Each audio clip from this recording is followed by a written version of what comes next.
Hi viewers, அருமையான மல்லி சாதம் சின்னக்கா சமையலில் பாருங்கள். கொத்தமல்லி நல்லா எடுத்து சுத்தப்படுத்திட்டு தண்ணியில் போட்டு அலம்பி மிக்ஸி ஜாரில் போட்டு நல்லா மைய அரைச்சிக்கலாம்.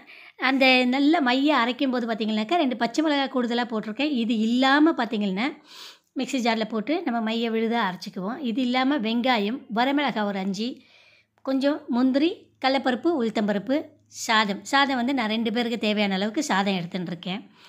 நல்ல சூப்பராக இருக்கும், நல்ல டேஸ்டியாக இருக்கும். பிள்ளைங்களுக்கு செய்து கொடுக்கும்போது விரும்பி சாப்பிடுவாங்க. ஈவினிங் டிஃபனுக்கு பார்த்திங்கனாக்கா வந்தவுடனே அவங்களுக்கு கொடுத்தோம்னாக்கா வயிறப்போ நிறைய சாப்பிடுவாங்க, விரும்பியும் சாப்பிடுவாங்க. பாருங்கள், எண்ணெய் காய்ஞ்சிருச்சு, கடுகு பொரியட்டும். கடுகு பொரிஞ்சதுமே பார்த்திங்கனாக்கா நம்ம எடுத்து வச்சுருக்குறோம் இல்லையா, கடலைப்பருப்பு, உளுத்தம்பருப்பு எடுத்து வச்சுருக்கோம். கடலைப்பருப்பு, உளுத்தம்பருப்பு முதல்ல பொரிஞ்சுட்டோம். அது கொஞ்சம் வதக்கும் போது பார்த்திங்கனாக்கா ஒரு 20-30% நமக்கு வறுண்டுடுச்சு அப்படின்னு தெரியும் போது முந்திரி பருப்பு எடுத்து போடலாம். அதுக்கப்புறம் காஞ்ச மிளகாய் எடுத்து வச்சுருக்கோம், அந்த வரமிளகாவையும் கிள்ளி போட்டுருவோம். நல்லா வணங்கிட்டோம். இப்போ இந்த வணங்கு தளத்தில் அதுக்கப்புறமா தான் நம்ம நறுக்கி வச்சுருக்கிற வெங்காயத்தை போட போகிறோம். சரியா? உங்களுக்கு கண்டிப்பாக பிடிக்கும். பிடிச்சிருந்தா ஒரு லைக் கொடுங்க. உங்களோட கருத்துக்களை கமெண்டில் பதிவிடுங்க. சப்ஸ்கிரைப் பண்ணவங்க ஷேர் பண்ணுங்கள், சப்ஸ்கிரைப் பண்ணாதவங்க சப்ஸ்கிரைப் பண்ணுங்கள். மறக்காமல் பெல் பட்டனை அழுத்துங்க. பாருங்கள், வரமிளகாய் கிள்ளி போட்டுச்சு, கருவேப்பிலையும் போட்டேன். கருவேப்பிலை கட்டாயம் தேவை. நீங்கள் மறுபடியும் வணக்கி முடித்த பின்னாடி கொத்தமல்லி தேவைன்னா போட்டுக்கலாம், இல்லாட்டி அரைச்சி வச்சுருக்கிற விழுது போட்டாலும் போதும். இப்போ முந்திரி பருப்பு போட்டு நல்லா வணங்கிட்டேங்க. வணங்கினதுக்கப்புறமா நம்ம மைய அரைச்சி எடுத்து வச்சுருக்கிற கொத்தமல்லி விழுது அப்படியே போடுவோம். அப்படி நம்ம போடும்போது பார்த்திங்கனாக்கா அந்த மனமே ஒரு மாதிரி நல்ல வாசமாக இருக்குது. வீட்டில் ஒரு கம்மன்னு ஒரு நல்ல வாசம். இப்போ தேவையான அளவுக்கு ஜீரகம் நல்லா பொரியட்டும். ஜீரகத்தையும் போட்டிருக்கேன் டேஸ்ட்டுக்காக.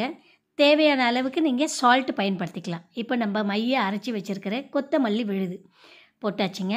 சூப்பராக அது அந்த விழுதுக்கு மேக்ஸிமம் தண்ணி நம்ம ஊற்ற தேவையில்லை. அப்படியே நம்ம தண்ணி போட்டோம்னாக்கா நல்லா மைய அரைஞ்சிடுது. இப்போ அதில் வர கொத்தமல்லியில் வந்த தண்ணியே நமக்கு ட்ரை ஆகிற வரைக்கும் நம்ம வணக்கிடுவோம்.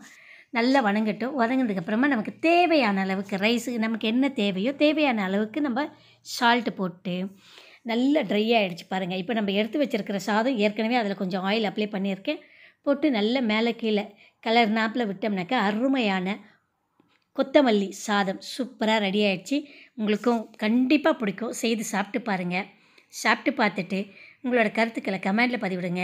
மறக்காமல் சப்ஸ்கிரைப் பண்ணுங்கள், ஷேர் பண்ணுங்கள். சப்ஸ்கிரைப் பண்ணாதவங்க சப்ஸ்கிரைப் பண்ணுங்கள். பக்கத்தில் இருக்கிற பெல் பட்டனை அழுத்த மறந்துடாதீங்க. அதே போல் இது எப்படி செய்யணும் அப்படின்ற குறிப்பு நான் இதில் உங்களுக்கு அந்த பதிவில் கொடுக்குறேன் பாருங்கள். அதுவும் உங்களுக்கு பிடிச்சிருக்கும். கண்டிப்பாக நீங்கள் படித்து பார்த்து இது பண்ணிக்கோங்க. அருமையான சுவையான கொத்தமல்லி சாதம் சூப்பராக இருக்குது. செய்து சாப்பிடுங்க சின்னக்கா சமையலில்.